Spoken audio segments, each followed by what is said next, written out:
Soul Ministry mempersembahkan seri pengajaran sukses di dalam Kristus dengan topik pencobaan laki-laki dan perempuan. Saya percaya pengajaran ini memberkati kita semua.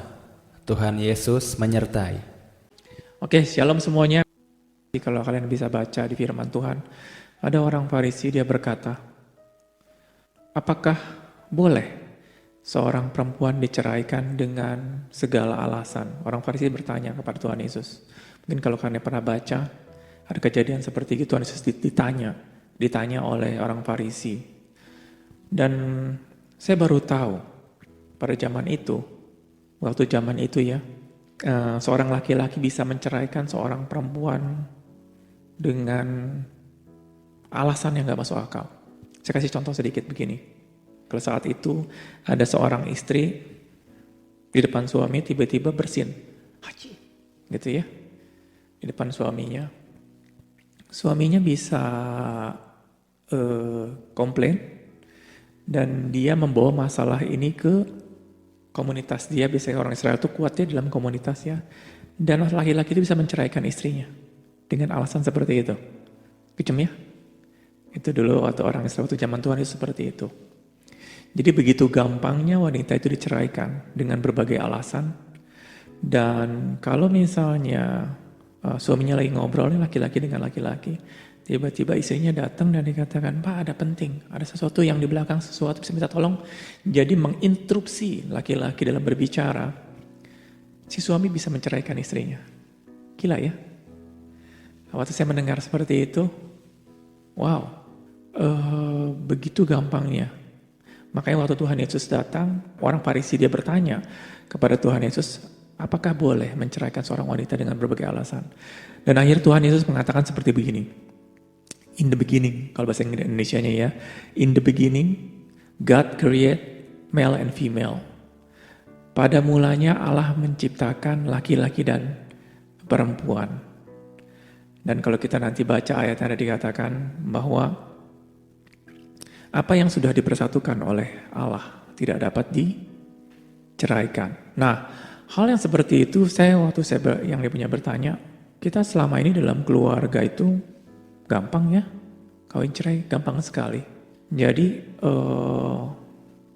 ya saya sudah nggak suka dengan orang ini. Saya sudah nggak cocok. Saya ribut terus setiap hari. Jadi ya lebih baik kita cerai aja seperti itu. Nah firman Tuhan katakan bahwa pada mulanya Allah menciptakan laki-laki dan perempuan. Dan dikatakan apa yang telah dipersatukan oleh Allah tidak dapat diceraikan lagi. Hari ini kita mau belajar sedikit ya. Kalian kalau misalnya berkeluarga, saya melihat seperti begini. Pada mulanya, Tuhan menciptakan laki-laki dan perempuan. Dan laki-laki dan perempuan ini dua-duanya diciptakan dari tanah ya. Adam diciptakan dari tanah, Hawa memang diciptakan dari tulang juga ya. Tapi dibentuk dari tulang, tetapi dicampur dengan tanah juga. Saya yakin karena kalau dari tulang dibentuk menjadi Hawa, gimana ya, benyek-benyek tulangnya nggak bisa ya. Jadi dalam pikiran saya waktu itu adalah waktu Tuhan mengambil tulang di dalam Adam, itu mungkin diselipkan kemana, tetapi Tuhan membentuk Hawanya ya. Jadi dua-duanya waktu Adam dan Hawa diciptakan dari tanah. Itu cuma Tuhan pertama kali menciptakan itu. Setelah itu tidak ada lagi Adam dan Hawa. Yang kedua, benar ya? Anaknya Kain dan Habel diciptakan oleh siapa? Diciptakan oleh Adam dan Hawa. Tapi Adam dan Hawa diciptakan oleh Tuhan. Jadi dibentuk oleh Tuhan. Waktu Adam diciptakan oleh Tuhan, kenapa nggak langsung Hawa diciptakan? Kenapa nggak langsung binatang langsung diciptakan, ada yang betina, ada jantan ya. Semua betina. Tapi kenapa Adam diciptakan nggak sama-sama dengan Hawa? Aneh ya? Yang ibaratnya nggak make sense. Semua diciptakan berpasangan-pasangan, kenapa Adam? Kayaknya Tuhan salah kali ya. Karena Tuhan terlalu sibuk, dia bikin segala macam. Manusia yang terakhir Waduh, gue skip, kelupaan nih. Kelupaan pasangannya. Ya Adam, lu cari deh dari gajah, dari monyet sampai ke gajah. Kira-kira lu ambil mau yang mana deh jadi pasangan. Gitu kali ya Tuhan ya. Enggak. Saya kasih tahu, ini ada rahasia besar. Ada rahasia besar sekali kenapa Tuhan belum menciptakan Hawa saat itu. Ini bukannya mistake, ini bukan kesalahan, Tuhan nggak ciptakan Hawa. Di mata Tuhan, seorang laki-laki adalah gini, waktu Adam diciptakan oleh Tuhan, dia itu memang dijadikan kesayangan Allah, benar ya? Adam itu dijadikan kesayangan Allah, tapi enggak. Waktu Adam diciptakan, saya nggak tahu Adam itu diciptakan di dalam Eden apa di luar Eden? Di luar Taman Eden apa di dalam Taman Eden? Ada yang bisa jawab nggak? Yang di sini? Enggak, setahu saya ada di Eden ya. Ini di luar apa di dalam? Firman Tuhan katakan diciptakan di luar. Dan Allah menempatkan Adam di Eden. Diambil dari luar dan Allah menempatkan Adam di Taman Eden. Waktu di Taman Eden, Tuhan ngomong apa? Kamu santai-santai di sini aja. Kan saya sudah ciptakan semua nih enak, nyaman. Kamu tinggal makan, tidur. Udah gak usah mikirin apa-apa. Apa yang dikatakan oleh Tuhan? Enggak. Pertama suruh menguasakan. Jadi mesti diberesin. Datang jauh-jauh kalau orang dari ini ya, harusnya dikasih sedikit hari pertama. Sampai 1 tahun probation dulu kali ya. Probation itu adalah masa kalau merit itu masa honeymoon, nggak melakukan apa-apa, santai, enak segala, enggak. Tuhan waktu mengambil Adam, ditaruh di situ langsung dikatakan, Adam, kamu harus mengusahakan tanah ini. Jadi gue diciptakan sama Tuhan disuruh kerja ya di sini. Enggak lah, kita diciptakan oleh Tuhan untuk bisa worship, menyembah Allah, gitu kan. Enggak. Adam diciptakan oleh Tuhan saat itu masuk ke tanaman Eden, suruh mengusahakan di sana. Itu yang pertama. Yang kedua adalah apa yang sudah dikerjakan? Kasih nama. Itu binatang banyak sekali loh, itu bukan satu. Kalau kalian sekarang, kalau kalian menjadi ahli perbinatangan atau gimana, kalau ada seseorang yang dikatakan ada ahli insek ya, ahli serangga. Itu banyak sekali serangga. Saya aja kalau ketemu orang yang bilang ini, dia bisa tahu namain, ada pakai nama Yunani segala macam ya. Saya nggak hafal tuh. Begitu banyaknya. Itu baru insek loh. Adam disuruh menamai semua binatang. Kurang kerjaan kali Tuhan ya. Sudah taman suruh saya kerja, sekarang suruh pakai nama. Kenapa Tuhan memberikan seperti itu? Saya dulu berpikir ini Tuhan nggak ada kerjaan. Ya udahlah, kasih bikin daripada ini Adam bengong-bengong dibikin. Enggak, di mata Tuhan Adam harus mengusahakan tanah tersebut. Di mata Tuhan Adam ditempatkan di Taman Eden untuk bekerja. Berapa lama? 20 tahun? 30 tahun? Apa 50 tahun doang? Kalau sudah beres kamu tinggalkan? Enggak. Di mata Tuhan ada kekekalan saat itu. Adam waktu diciptakan oleh Tuhan itu bukan umur 100 tahun, bukan pula 1000 tahun. Kekal. Pada waktu kekal, Adam disuruh mengusahakan di sana. Dan mengusahakan gimana? Bukan cuma beres doang. Kalau sudah beres tinggal. Enggak. Dia harus menciptakan hal yang lebih baik lagi. Lebih baik lagi. Increasing kalau bahasa Inggrisnya. Ningkat. Kalau kamu sudah beres di sini, perbesar. Dan di mata Tuhan itu bukan cuma Eden doang. Dikatakan kuasailah dunia ini. Bukan hanya sudah menguasai, tapi dibuat menjadi indah sekali dunia ini. Apa yang dilakukan apa yang dipikiran Tuhan di Taman Eden, waktu manusia ini diciptakan pertama kali, apakah pada waktu kita nanti sampai kepada Tuhan, waktu Tuhan panggil lagi, stop pekerjaan tersebut, kita akan lakukan lagi. Karena pada waktu Adam ditaruh di Taman Eden, itu adalah planning Tuhan, rencana Tuhan kekal di sana. Dan pada waktu kita akan meninggal, dan waktu kita dibangkitkan oleh Tuhan Yesus dengan tubuh yang baru, kita akan meneruskan apa yang Tuhan mau. Karena semenjak Adam dan Hawa jatuh ke dalam dosa, segala planning yang Tuhan planning waktu di Taman Eden, stop. Sampai Tuhan Yesus datang. Waktu Tuhan Yesus datang, Tuhan Yesus baru memberikan namanya kuasa. Dipulihkan. Tapi kita masih memakai tubuh dunia. Kita nggak bisa masuk sampai kepada planning yang Tuhan awal. lakukan. Tetapi pada waktu nanti kita dibangkitkan, kita akan mendapatkan tubuh yang baru. Nah, tubuh yang baru ini buat apa? Dulu saya pikir buat bernyanyi, menyembah Allah. Itu adalah bagian dari rencana Tuhan. Tetapi yang terpenting yang Tuhan katakan, bekerja. Diusahakan Taman Eden itu. Dan kenapa cuma manusia dan Adam dulu diciptakan? Karena visi Tuhan berikan kepada laki-laki dulu. Tuhan berikan visi kepada laki-laki dulu. Adam begitu mempunyai visi yang begitu luar biasa, saya harus menyelesaikan, menamai binatang-binatang, dan saya harus menyelesaikan taman ini bagaimana. Ini tugas oleh Tuhan. Dia ke sana. Dia bereskan. Adam setiap hari nggak ada kerjaannya, saya bengang-bengang, enggak. Dia benar-benar penuh visi ke sana. Dan akhirnya Tuhan katakan, aku akan memberikan penolong untuk Adam. Adam bukannya lonely. Kalau Adam saat itu lonely, Tuhan yang salah. Kenapa? Semua diberikan pasangan-pasangan. Kenapa Adam enggak? Enggak make sense. Oh, Adam diberikan, akhirnya Tuhan katakan, oh iya, gue lupa. Adam sekarang menjadi kesepian, nggak punya teman. Saya buat teman tersebut. Akhirnya dibikinnya Hawa, akhirnya dikasih ke Adam. Oh, Adam sekarang udah nggak kesepian lagi. Bukan rencana Tuhan seperti itu. Kita diciptakan, kita sekarang ini pada waktu kalian married, pada waktu kalian menikah, di pikiran kalian apa? Saya lonely, saya nggak suka kalau sendiri. Benar ya? Saya harus punya pasangan. Kenapa? Orang tua saya sering nanya, kapan kamu nikah? Waktu orang tua nanya ke kita kapan kalian nikah, itu bukan kepentingan anak tersebut. Biasanya kepentingan emaknya. Saya mau cucu. Kalau kamu nggak nikah, kapan saya dapat cucunya? Jadi pada waktu orang menikah, karena kesatu paksaan orang tua, ada lagi kenapa orang menikah? Karena saya kesepian di rumah sendiri.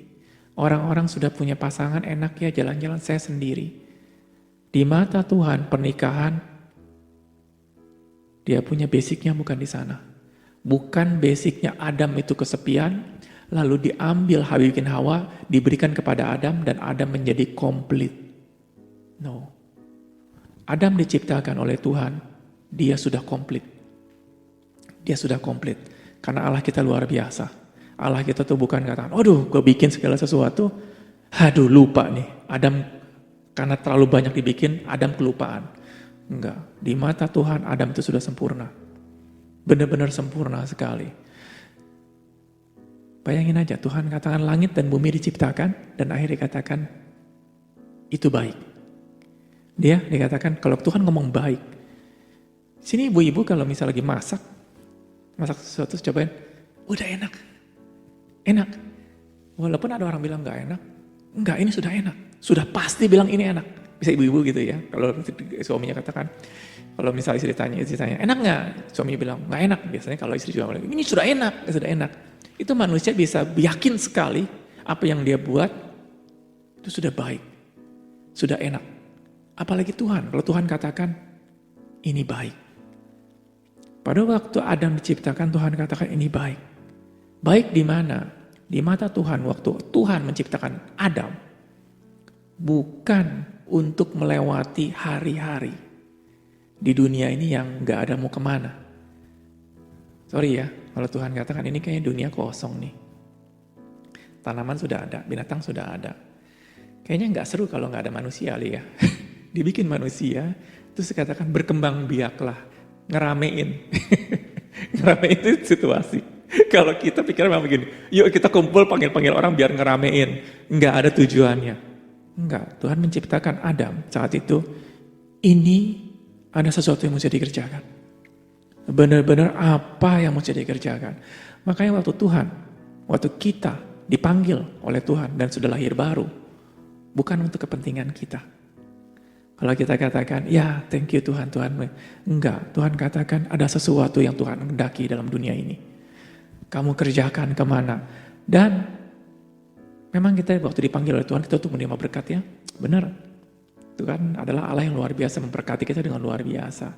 Sama Tuhan memberkati Adam dengan luar biasa. Tapi bukan itu tujuannya. Tujuannya Tuhan katakan ada satu kehendak yang luar biasa. Adam, kamu tidak akan mati. Karena umur kamu benar-benar diciptakan tuh benar-benar tidak ada di mata Tuhan tuh tidak ada umur 1000 tahun, 2000 tahun, gak ada kekekalan. Ini rencana aku ke hadapan engkau kekal. Pada waktu kita mengerti seperti itu, wow, ternyata setiap manusia diciptakan sama Tuhan ada tujuannya ya. Bukan untuk memenuhi dunia ini. Kalau dikatakan bahwa enggak, saya ini mistake. Saya sebenarnya orang tua saya ini ngelahirin saya accident, nggak ada rencana, nggak ada. Di mata Tuhan tidak ada manusia itu lahir. Karena kata Tuhan katakan seperti gini.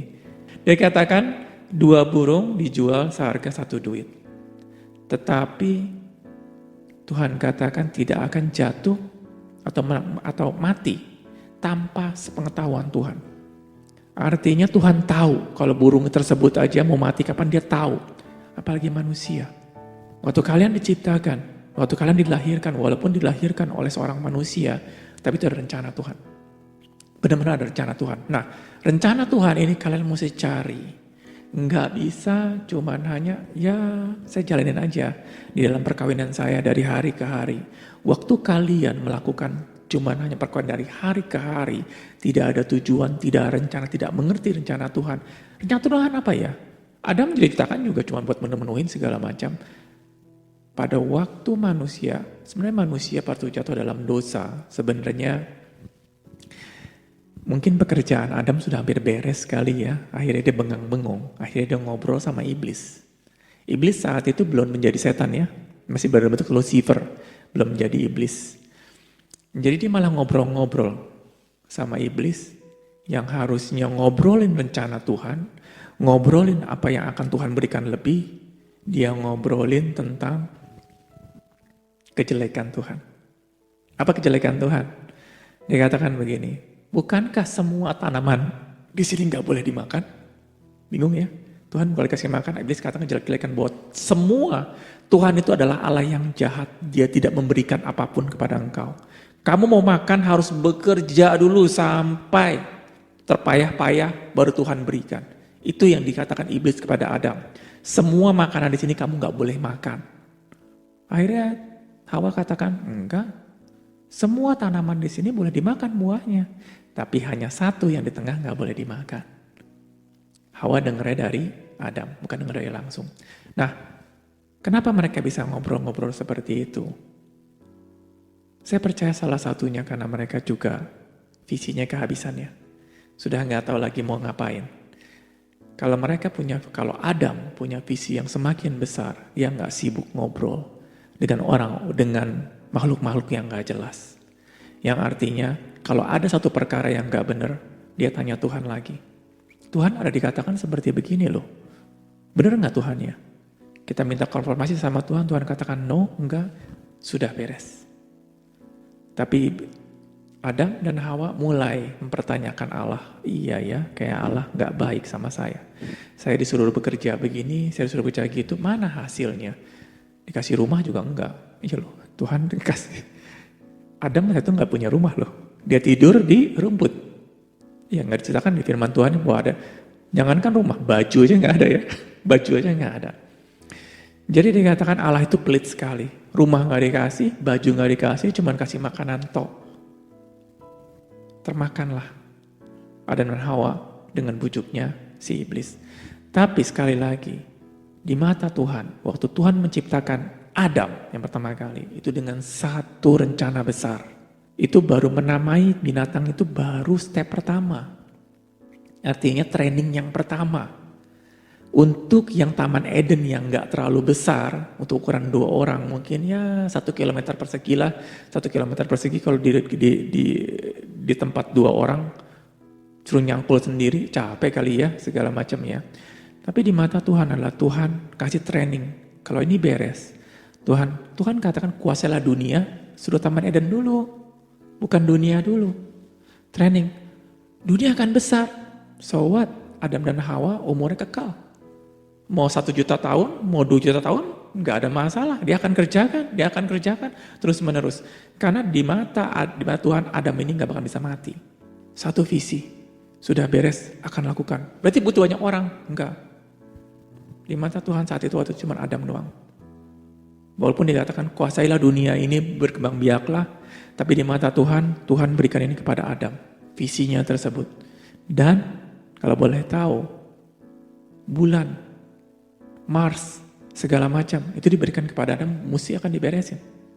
Kenapa seperti itu? What a waste. Tuhan menciptakan tata surya dengan begitu besar, teman dibuang-buang begitu aja. Di mata Tuhan tidak ada. Tuhan gak pernah memikirkan bahwa apa yang dibikin itu menjadi sampah.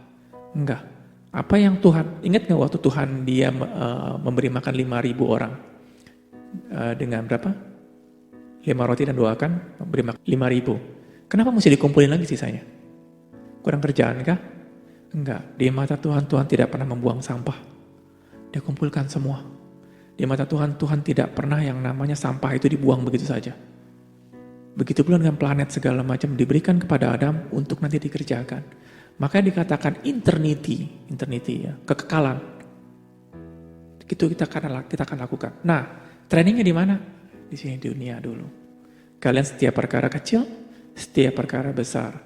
Jadi dalam kalian seorang laki-laki itu perlu ada visi. Nah, waktu dikatakan seperti itu, Tuhan ngomong, wow, ternyata pada waktu seorang laki-laki diberikan visi oleh Tuhan, itu bukan egonya laki-laki. Itu bukan egonya laki-laki.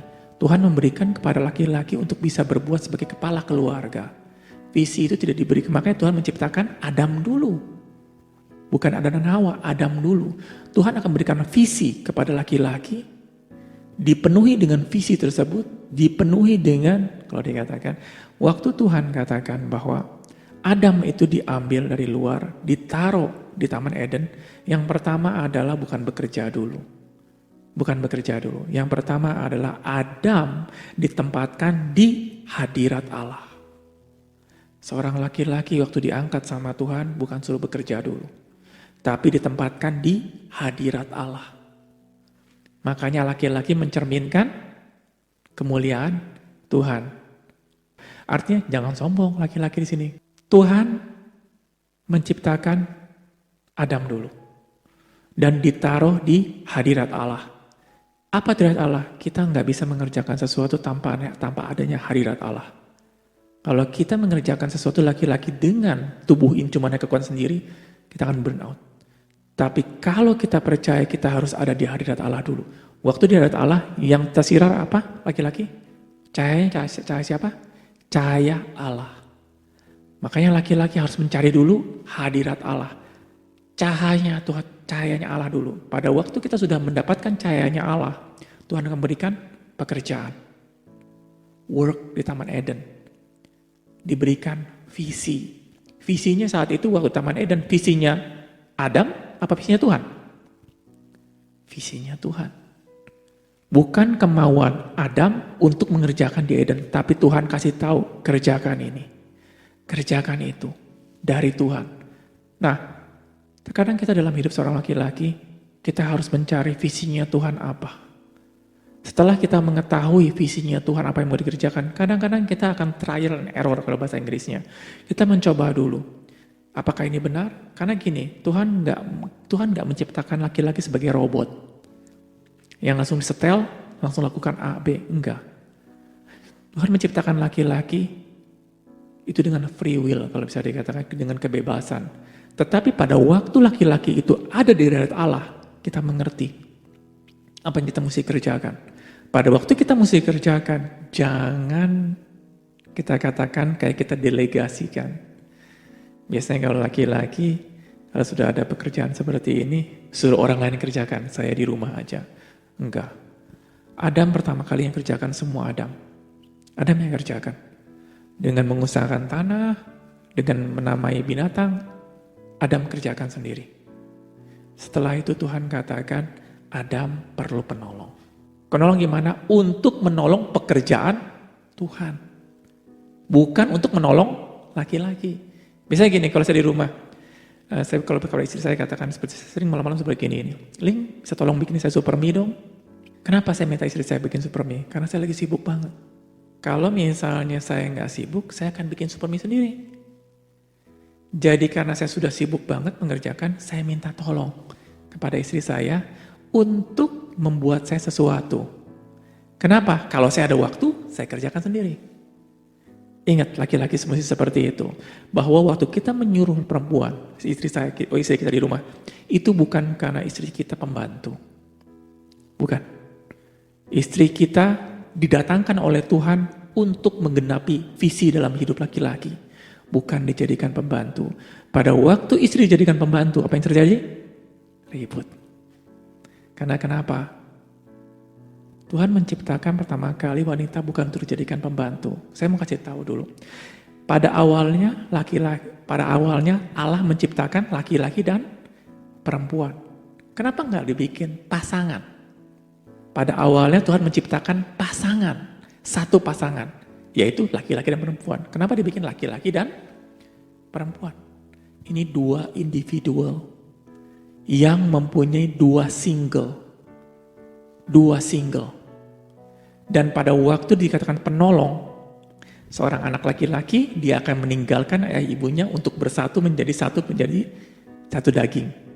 Dulu saya pikir adalah dua kalian adalah ditakdirkan oleh Tuhan menjadi satu untuk menjadi pasangan. Artinya pasangan-pasangan yang serasi. Ih keren loh, yang satu cantik, yang satu ganteng. Yang satu, kayak pasangan benar-benar serasi sekali, harmonis. Tuhan gak pernah menciptakan seperti itu. Di mata Tuhan, pada waktu ada satu pasangan, waktu dipasangkan, di mata Tuhan ada satu rencana yang harus dikerjakan. Benar-benar ada satu rencana mesti dikerjakan di dalam pasangan ini. Apa kehendak Tuhan pada seorang laki-laki, nanti seorang perempuan akan membantu suaminya, laki tersebut, untuk menggenapi apa yang Tuhan berikan pada laki-laki tersebut. Pada waktu kalian mengerti poin konsep seperti ini, kalian gak ribut. Kenapa gak ribut? Laki-laki gak memperlakukan istri sebagai pembantu. Tadi saya katakan, kenapa Tuhan Yesus pada waktu dia datang kepada orang Farisi dan dia jelaskan seperti ini, boleh gak saya menceraikan seorang wanita? Karena saat itu waktu menceraikan wanita begitu gampangnya. Hanya cuman gara-gara wanita bersin di depan suami, wanita itu bisa diceraiin. Hanya cuman bersin aja. Enggak lah kok gimana. Kalian kalau cari sejarahnya, di Israel seperti itu. Begitu kejadiannya, begitu gampangnya. Karena kenapa? Boleh gak saya pakai nama satu negara? Boleh lah ya sedikit ya, negara. Negara inilah ya, saya juga gak tahu, saya juga gak pernah. Di negara Afghanistan, kemarin, itu dulu wanita itu boleh bekerja. 20 tahun yang terakhir setelah waktu Amerika datang. Sebelum Amerika datang 20 tahunnya, sebelum tahun 2001, 2021 Amerika keluar. Sebelum tahun 2001 perempuan tuh gak boleh bekerja. Cuman di rumah. Pokoknya ngurus anak doang. Itu doang. Gak perlu namanya ikut campur urusan laki-laki. Mungkin tradisi kali ya. Oke ya sudah. Akhirnya apa yang terjadi, Amerika masuk, perempuan boleh bekerja. Dan sekarang setelah kayak Taliban masuk lagi, wanita gak boleh bekerja lagi. Padahal sudah 20 tahun wanita sudah bekerja. Sekarang wanita gak boleh bekerja lagi. Kenapa? Ini adalah iblis yang bekerja. Dia gak mau wanita ini untuk menolong laki-laki, untuk menolong pekerjaan laki-laki, untuk menggenapi pekerjaan Tuhan. Kenapa? Laki-laki itu perlu yang namanya support. Yang pertama kali yang mesti support adalah yang pertama kali oleh istrinya. Bukan oleh orang luar. Jujur ya, kalau saya dengan istri saya yang sekarang sih gak ada yang lain. Saya percaya sekali. Malahan kalau saya bisa katakan semua aset nama dia. Gak ada satupun aset nama saya. Segitu saya percaya sama dia. Kenapa? Tidak ada rahasia dalam hidup saya dengan dia. Tidak ada ketakutan. Nanti kalau diceraikan gimana? Semua sama dia. Kenapa pusing? Kenapa ya pusing? Artinya saya nggak punya pikiran sedikit pun untuk bercerai. Nah, jadi pada waktu dia punya orang Israel, begitu gampangnya bercerai. Menceraikan wanita, bukan bercerai loh. Kalau bercerai kan dua orang ribut ya. Tapi ini istrinya cuma salah bersin di depan ini diceraikan. Kenapa? Ini adalah iblis nggak mau. Gak mau ada satu, bukan konsep ya, ini satu rencana Tuhan dalam diri laki-laki berhasil. Cara menghancurkannya dalam keluarga dulu. Sekali lagi, laki-laki harus bisa mengerti, masuk ke dalam hadirat Allah yang tadi di dalam Eden, masuk ke dalam hadirat Allah. Setelah masuk ke dalam hadirat Allah, kalian mencari rencana Tuhan.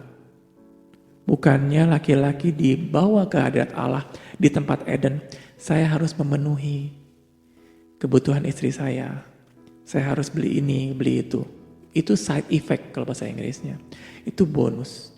Tapi kalau kalian gak mengerti rencana Tuhan dalam hidup kalian laki-laki, wanita pun nanti akan terseret. Kalau laki-laki salah langkah, siapa yang kena imbasnya? Laki-lakinya saja saya gak kena. Perempuannya pasti kena. Perempuannya pasti kena. Makanya kalian perempuan harus, bukan mensupport ya, bukan membimbing juga, harus mengerti tugas kalian. Bahwa tugas kalian adalah benar-benar, tugasnya perempuan adalah menolong suami tersebut untuk menemukan rencana Tuhan dalam hidup dia. Kalau mereka sudah menemukan rencana hidup Tuhan, wanita akan mengerjakan. Jadi planningnya, kehendak Tuhan bukan ditaruh di dalam wanita, tapi ditaruh di laki-laki. Dan laki dan perempuan ada yang berdoa, mendoakan kepada Tuhan supaya laki-laki bisa mendapatkan jawaban dari Tuhan. Setelah itu dapat, wanita ini menolong laki-laki itu untuk menggenapi rencana Tuhan. Kalau kita buka. Tidak baik kalau manusia itu seorang diri saja. Aku akan menjadikan penolong baginya yang sepadan dengan dia. Kita buka bahasa Inggrisnya. And the Lord God said, it is not good that the man should be alone. Kalau alone sama single itu berbeda jauh. Apa itu single? Single itu bukan pasangan. Single. Di sini dikatakan bahwa tidak baik kalau seorang itu adalah lonely. Alone dengan lonely, kesepian. Jadi di mana Tuhan ada yang katakan? Jadi artinya ada ini apa kok? Bukankah Tuhan menciptakan Hawa supaya Adam tidak lonely? Bukan. Karena gini, seorang yang lonely, misalnya saya nggak enaknya sendiri ya, saya nggak nyaman sendiri, saya perlu ada seorang istri, biar saya lebih happy. Bisa happy nggak laki-laki tersebut? Nggak bisa. Atau seorang istri katakan, saya kalau nggak ada laki-laki, saya nggak komplit ya, saya harus menemukan laki-laki. Sebentar kalian mendapat laki-laki, nanti akan bosen, ribut. Kok saya lonely lagi ya? Kalian punya lonely. Gini, kalau kalian menikah, kalau kalian bersatu dengan seseorang karena alasan kalian adalah lonely, itu akan kalian bermasalah. Yang dikatakan di sini seorang diri saja mengerjakan pekerjaan yang Tuhan bebankan. Tidak baik kalau manusia ini seorang diri saja. Harus ada yang menolong untuk menyelesaikan pekerjaan ini.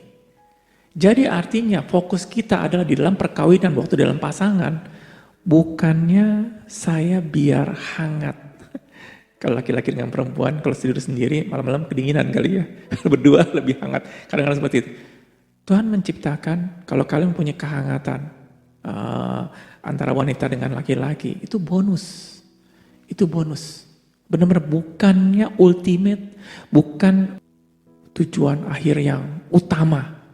Bukan. Kalian dikatakan tidak baik kalau manusia itu seorang diri saja.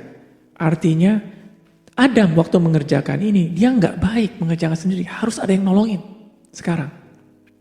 Bukannya Adam hidup sendiri, waktu dia nggak ada kerjaan, kasihan dia ya.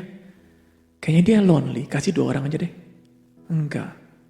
Seorang diri di sini dikatakan adalah Adam mesti ngeberesin pekerjaan ini. Dengan bantuan Hawa. Nah, kenapa saya harus korek lagi? Dia punya Tuhan berikan. Karena kita di dalam merit, di dalam pernikahan kita sudah melenceng jauh dari apa yang Tuhan berikan kepada kita. Rata-rata, siapa kalau misalnya laki-laki atau perempuan ya, Kalau belum menikah, udah umur 30, kenapa kamu belum menikah? Bisa orang tua tanya. Ya, lagi belum dapat jodoh. Umur 35, nanti saudaranya, kenapa kamu belum menikah? Kenapa belum menikah? Pernikahan itu selalu seperti yang diharuskan. Diharuskan nikah, kalau nggak kenapa nanti jadi perawan tua, jadi perjaka tua, nanti nggak dapat pasangan lagi. Kenapa? Mereka beranggapan kalau orang nggak menikah, mereka akan lonely. Maka haruslah berpasangan-pasangan biar seru, biar lonely-nya nggak ada. Enggak, kalian pun kalau kalian sebelum menikah, sebelum mendapat pasangan kalian yang lonely, pada waktu kalian menikah, kalian akan lebih lonely lagi, lebih kesepian lagi. Tapi kalau kalian ada yang mau dikerjakan, nah sama satu, yang sudah menikah ya, harus sudah menikah. Yang sudah menikah, ya sudah. Apa yang Tuhan katakan, apa yang sudah dipersatukan oleh Tuhan tidak dapat diceraikan lagi, jalani. Tetapi rencana Tuhan terhadap Adam yang pertama kali itu tetap berjalan. Tetap berjalan. Nggak ada yang namanya, ya saya cari lagi suami yang lain deh, biar bisa dapat. Atau saya cari istri lain biar bisa menolong saya. Enggak. Rencana Tuhan tetap dalam hidup kalian. Karena yang mempersatukan kalian itu bukannya manusia, tapi Tuhan. Oh enggak, kemarin saya ketemu sendiri kok perempuan ini bukan Tuhan. Enggak. Tuhan katakan, apa yang sudah dipersatukan oleh Tuhan tidak dapat diceraikan lagi. Walaupun kalian memilih, tapi kalau kalian sudah menikah, Tuhan yang persatukan. Kalau di dalam gereja ya. Nah, jadi sekali gini, tidak baik kalau manusia itu seorang diri saja, aku menjadikan penolong baginya yang sepadan dengan dia. Ini berhubungan dengan pekerjaan yang Tuhan berikan kepada Adam. Oke, saya mau jelaskan dulu tentang yang namanya single ya. Nanti kalau kalian punya anak, jangan kalian berpikir bahwa ini anak harus kawin. Ini anak harus kawin, pokoknya harus kawin. Gak mau tahu mesti harus kawin. Ini anak akan stres. Kenapa? Kenapa sih harus kawin? Ya kalau kamu gak kawin, kamu bagaimana nanti kamu status kamu di dunia ini? Dibilang perjaka tua, dibilang perawan tua, perjaka tua, nanti malu saya orang tua. Di dalam firman Tuhan, kita coba baca yang ada, kita cari yang tentang yang namanya bahwa Paulus katakan adalah baik kalau seorang itu tidak menikah. Adalah baik bagi laki-laki kalau dia tidak kawin. Nah ini saya mau jelaskan dulu. Kita jangan sesat ya. Kalau gitu saya nggak mau kawin lah, segala macam ada ayatnya. Bukan. Kalian kawin atau nggak kawin tidak membuat kalian hidup kalian jadi baik. Benar ya? Karena ayat ya udah laki-laki. Kalian pernah ketemu orang gila nggak? Ada ya? Laki-laki, ada perempuan, mereka nikah nggak sih? Ada yang nggak nikah ya? Kalau misalnya dia umur 17 tahun sebelum menikah dia gila, ada nggak siapa istri perempuan di sini dia mau menikah sama laki-laki yang gila? Nggak ada ya?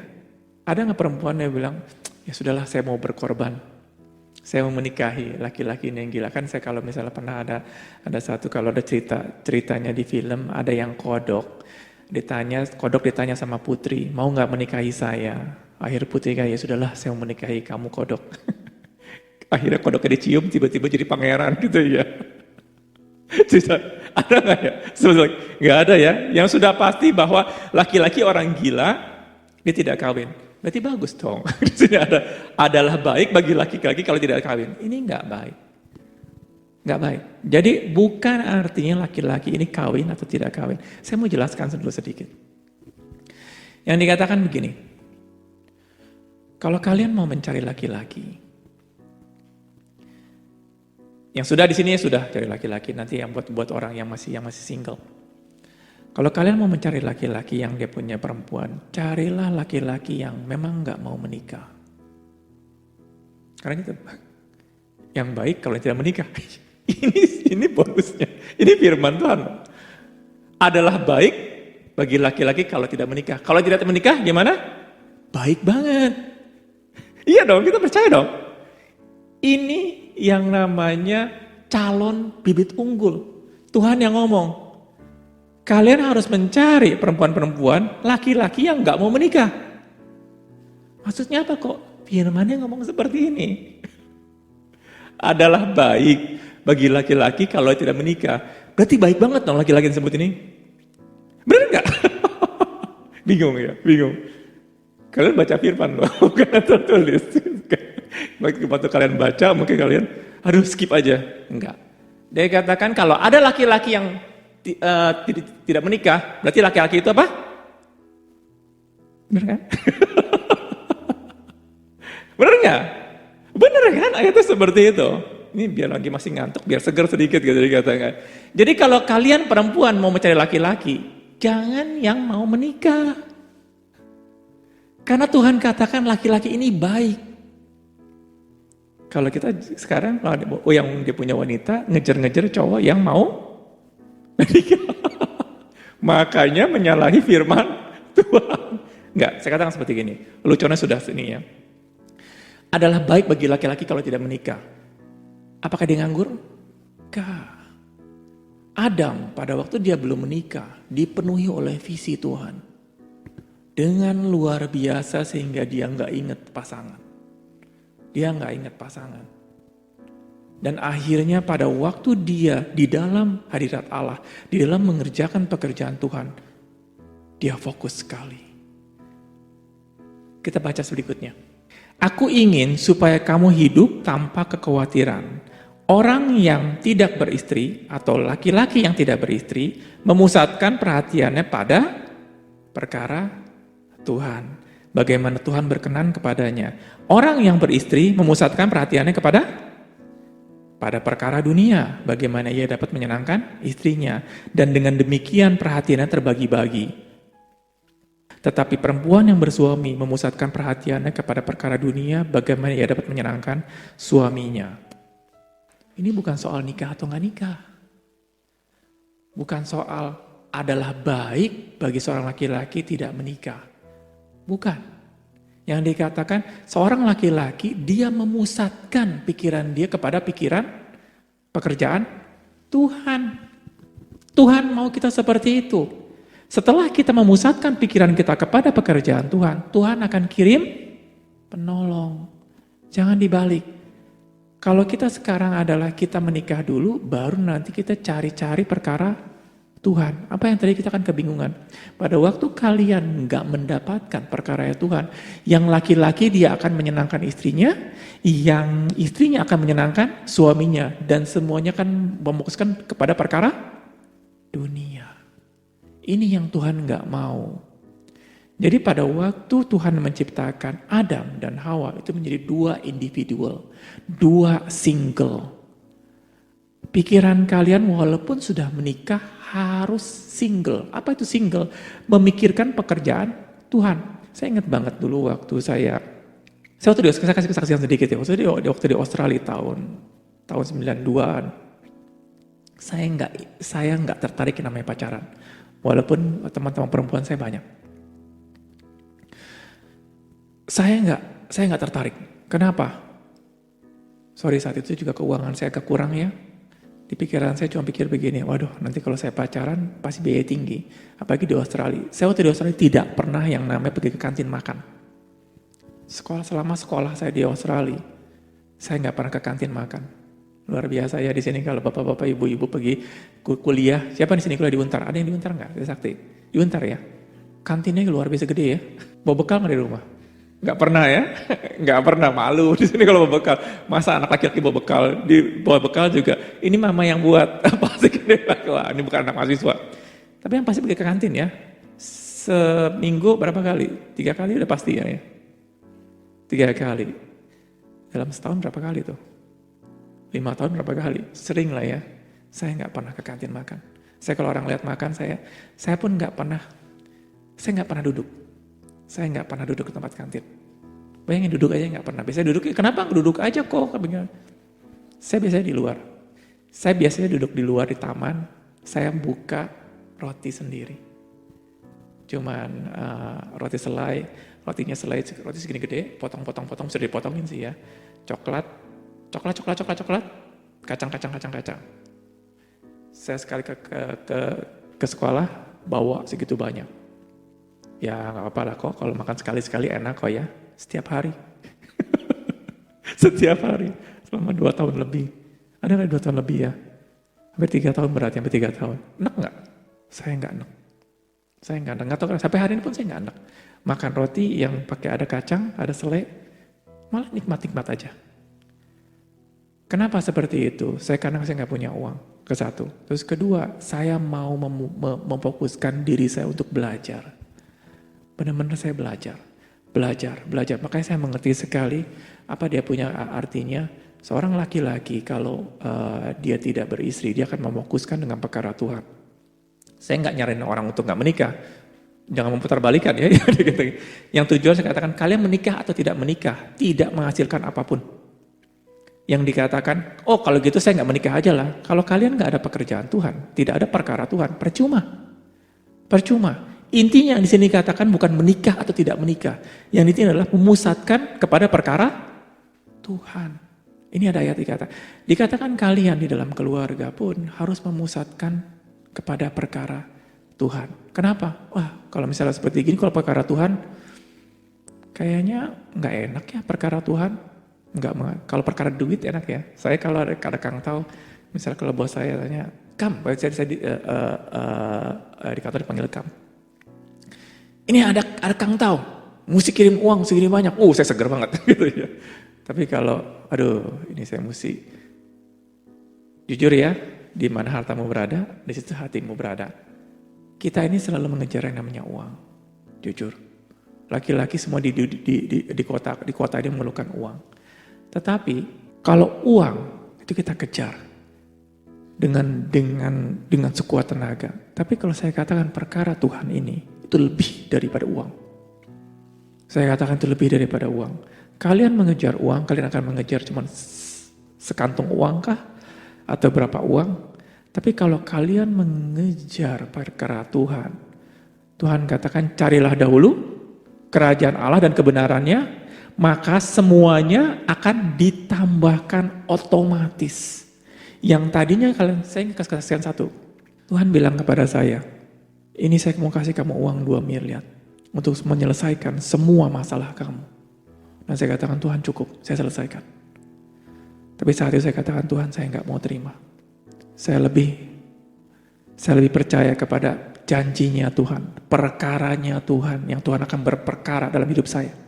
Waktu saya mengejar perkara Tuhan, janjinya Tuhan, apa yang terjadi, apa yang uang yang 2 miliar saya tolak, saya dapat nggak?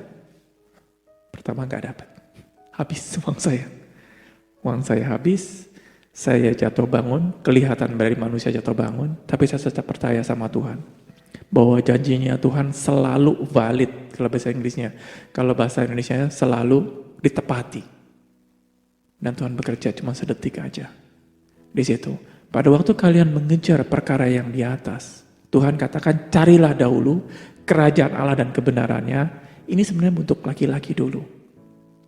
Untuk para laki-laki dulu. Laki-laki harus dipulihkan dulu di dalam Tuhan. Kalau kalian di dalam keluarga ingin wanitanya dulu dipulihkan, no. Sekarang saya kasih kata sedikit lagi ya. Nanti kalau saya jadi katakan seperti kayak rasis nih. Kok saya jadi pro-nya laki-laki, mentang-mentang kok laki-laki, di pro-nya ke laki-laki. Enggak. Laki-laki itu di dalam keluarga adalah fondasi. Percaya ya? Apa wanita jadi fondasi? Enggak ya? Wanita ngalah ya?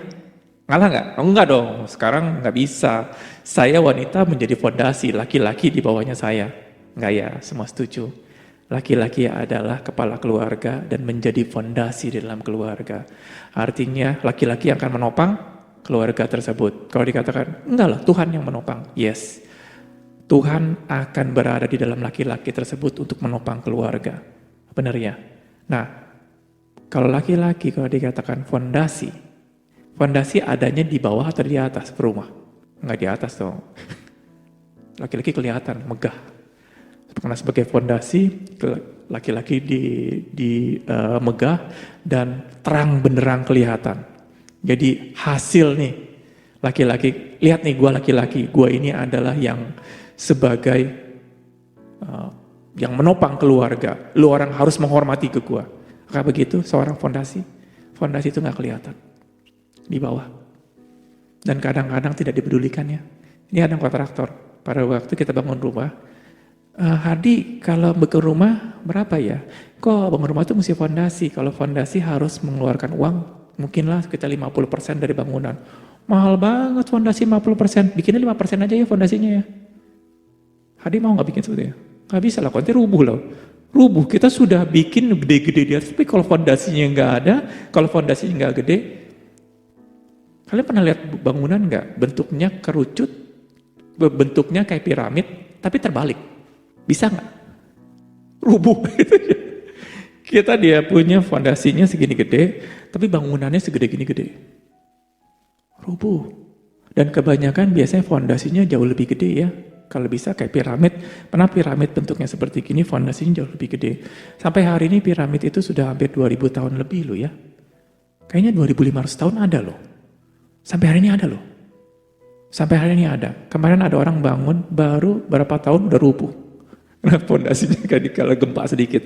Jadi artinya seorang laki-laki dalam keluarga, kalau mau menjadi fondasi itu nggak kelihatan. Laki-laki nggak bisa menyombongkan diri. Kemarin kita ada ini ya, kesombongan. Kalau laki-laki mau jadi fondasi, dia nggak menyombongkan diri kepada istrinya. Tidak menjadi diktator, kasar seperti itu.